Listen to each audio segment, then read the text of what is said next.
Hey guys, in this video I'm going to be sharing with you some of my favorite EDM films and documentaries that I think you guys should all watch.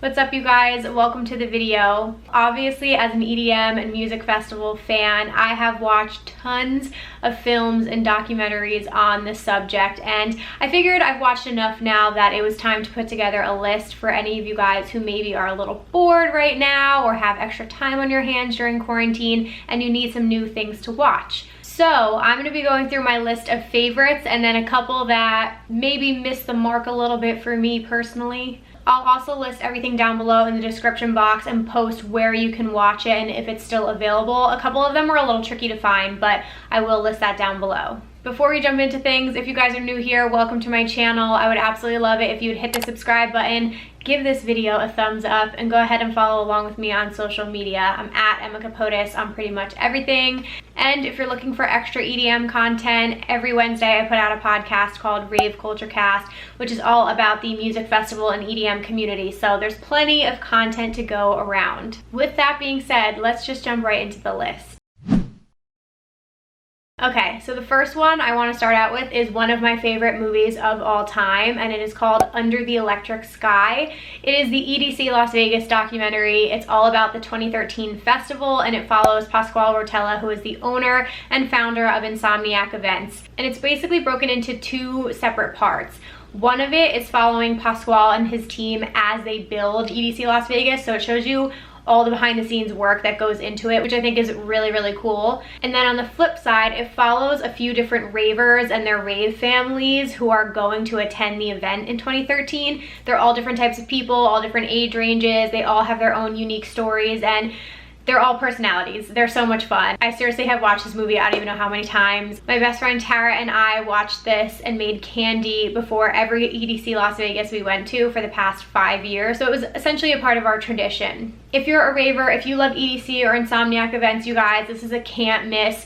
It truly embodies what Plur really is, and for me, it's just one of the most emotional and touching documentaries. It does such a good job of really capturing what rave culture and music festival culture is like. So that's a big one to watch if you guys are a fan of the EDM community. The second one I want to mention is I'll Sleep When I'm Dead, which is the Steve Aoki documentary that came out a little while ago. This was a really fantastic one. It was on Netflix at the time. Steve Aoki is one of those artists that's bigger than life. He can kind of do it all. He's got a big personality. Steve Aoki is well traveled. He's a world-renowned DJ. I mean, the guy has done so many different things and has played a huge part in the EDM scene. His record label Dim Mak definitely has made its mark. So it just really goes into his background and his upbringing. A lot of people don't know this, but his dad was actually the founder of the restaurant chain Benihana. So it goes into the whole background of his family and everything that goes on with that, and it really shows how grueling the life of a DJ is, and his touring schedule and how many shows he plays. It's absolutely insane, but 10 out of 10 recommend, just to give you guys a better idea of what the life of a super popular DJ is like. Okay, the Carl Cox documentary, What We Started, is another one that I was a huge fan of. Carl Cox is an absolute legend. He is incredible live. He's been around forever, just such a lovely person, and it is amazing to see his career and what he's built for himself. And then that documentary has a bunch of other DJs that are interviewed. It also follows around Ultra Music Festival, so Martin Garrix is in it, and for those of you who don't know, Carl Cox has his own mega structure at Ultra, so it follows a little bit of that and the background behind that and how that came to be. So if you're a big fan of electronic dance music, it definitely goes into the history of how that grew, and of course Carl Cox's life as well. That's a big one if you're a dance music fan. Okay, Zedd's documentary called True Colors. I watched this on the plane. I forget when it was. It might have been coming back from Vegas, but it was really incredible.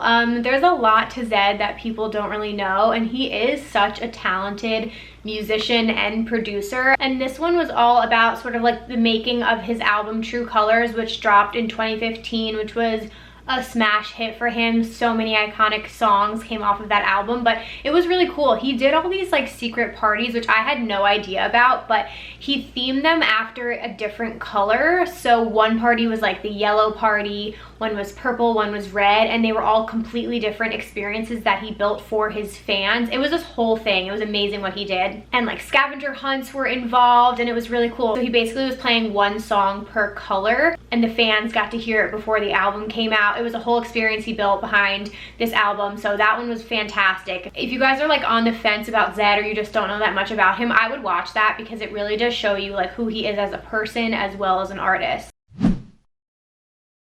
So this next one I actually just watched recently, and it got me through quarantine, and it is called After the Raves. It's hosted by Tommy Sunshine, who I feel is like the dad of EDM. He knows everybody. He's been around forever. He has so many incredible tracks. And so you can watch it on Red Bull. I'll leave a link down below, but I believe there were 10 episodes in total. And this one was really big for me, like as somebody who wants to learn more about the history of dance music and all of the different people who played a part in that. Each episode he travels to a different city around the world that has been extremely influential in the EDM scene. So I'll read you guys the places that he goes to. Each episode was fantastic in its own right. I like learned so much from this, but it's Los Angeles, Las Vegas, San Francisco, London, Ibiza, the Netherlands, Mysteryland, the festival, Paris, and then Miami. So those are the 9 episodes. It's really easy to binge watch. I think they were all about 25 minutes long. I watched them all in a day. I was like so addicted to it, and it's just fantastic. It gives you such a good idea of how these cities are influential to the dance music industry. He interviews like the top DJs in the world, from people who are popular now to people who literally like invented genres. So it's really fantastic. So I watched this next one called I Was There When House Music Took Over the World. It's actually on YouTube, so it's an easy one to binge watch. And it's all about how house music was created, and it was born out of Chicago, Illinois. So much credit needs to be paid to these people in the African American community and the gay community for creating it. It's when the disco movement was starting to fade out, house music was born in Chicago, and it was from these incredible artists who were pioneers. So the likes of Frankie Knuckles, Larry Levan, Ron Hardy, Jesse Saunders, Marshall Jefferson, Future, like these are all the guys who were playing experimental music, and they were in the clubs in Chicago, like literally underground. So in this documentary, you're really gonna learn about the origins of house music. This nightclub called The Warehouse is where it came out of, and that was again DJ Frankie Knuckles who came up with the original sounds. And again, as a house music lover, it's my favorite genre. It was really important for me to understand the beginnings and where it was born out of, and pay my respects to the African American and the gay community. Okay, so these next two, they're called Fire Fraud, which is on Hulu, and Fire, The Greatest Party That Never Happened, that's on Netflix. So these dropped like right around the same time. These are both based on the shit show that was the Fire Festival. They're both similar. I watched them a while ago, so I don't really remember which was in which documentary. I watched the Netflix one first, and then I watched the Hulu one. I mean, it's just great if you just want a little insight as to what unfolded and how you got there. So it's like interviews with people who actually worked for Billy McFarland and what happened. It shows footage of the actual event, and it's like, you can't even believe that this happened. It's like such a shit show. It's honestly unreal. The people who actually bought tickets to that event, honestly, I'm questioning a little bit, but in general, they're both great documentaries, and it really is crazy what happened. So I would recommend watching both of those. If you're a fan of music festivals, this is like what not to do, basically. And then my last one was on Netflix. It's called This Was Tomorrow. It is a documentary all about Tomorrowland when it was in Brazil. So if you guys are big fans of Tomorrowland, I really think you guys will like this one. Again, major DJs like Armin van Buuren and Afrojack are featured in it, and it just celebrates music festival culture and the beauty that is in the Tomorrowland family. So I think a lot of you guys will like that one. It's very upbeat, it's very uplifting. Okay, these next few I actually haven't watched yet, but I just want to recommend them. They're on my list. A few of them I couldn't find where to watch them like legally, so I'm still figuring it out. But these other documentaries are I Am Hardwell. So if you're a Hardwell fan, obviously it's detailing him and his personal life and his career. So I'm definitely gonna watch that. Avicii, True Stories. I should have watched this when it was on Netflix, but to be honest with you, I just like never found myself in the place emotionally to watch it because I was such a big Avicii fan, and I just like, I don't know why, I couldn't bring myself to watch it for the longest place. I was like, I need to be in the right headspace to watch this, and then I ended up not being able to, and it's not on Netflix anymore. So if any of you guys know where to watch Avicii True Stories, let me know. There's also Giving Up the Day Job, which is a documentary on Above and Beyond. I absolutely love them. Leave the World Behind is on Swedish House Mafia. Okay, these are my misses. Unpopular opinions maybe, but we can agree to disagree. So the first one is XOXO. This is on Netflix. I'll probably play a clip of the trailer here. Guys, I hated this. As an EDM fan and as someone who's done so many music festivals, I thought this was like, it just surpassed the level of cheesy and unrealistic to me. Like I only watched it once and I wrote it down immediately because I just remember cringing so hard watching this video, and I remember like laughing so hard because I was like, this is the dumbest thing I've ever seen. I feel bad saying that, but I just remembered it was super unrealistic and cheesy, and I felt like it did not do a good job of like accurately showing what the experience of going to a music festival or like being a DJ who's gonna play an event is actually like. So cringe. That missed the mark for me. I did not like that. Ibiza Love Drunk is another Netflix special. This one was a little bit better. It follows like this girl and her friends. They go to Ibiza, and it's like, you know, obviously a huge party spot, and all these DJs have residencies there.